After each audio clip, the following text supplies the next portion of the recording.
بسم اللہ الرحمن الرحیم۔ السلام علیکم۔ شوال کے مہینے میں 6 روزوں کی فضیلت۔ شوال کے مہینے میں خاص طور پر 6 روزوں اور مخصوص نفل نمازوں کی بہت فضیلت بیان کی گئی ہے۔ حدیث مبارکہ کے مطابق رمضان کے روزوں کے بعد شوال کے 6 روزے رکھنا پورے سال کے روزوں کے برابر ثواب رکھتا ہے۔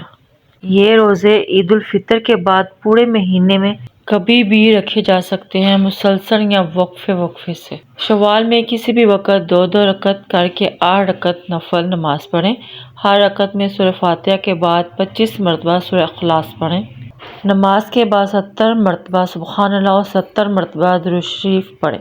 اس نماز کا ثواب حج اور عمرے کے برابر ملتا ہے۔ شوال کے مہینے میں ذکر اذکار کی کثرت کرنی چاہیے۔ تیسرا کلمہ کثرت سے پڑھیں۔ استغفر اللہ ربی من کل ذنب واتوب الیہ روزانہ 100 مرتبہ پڑھیں۔ درود شریف کثرت سے پڑھیں۔ کثرت سے درود پاک پڑھنا دعاؤں کی قبولیت کا ذریعہ ہے۔ اگرچہ عید گزر چکی ہے لیکن شوال کی ابتدائی راتوں میں جا کر عبادت کرنا دل کو زندگی اور نور بخشتا ہے۔ اللہ تعالی ہم سب کی دعاؤں کو اور عبادتوں کو قبول فرمائے، آمین یا رب العالمین۔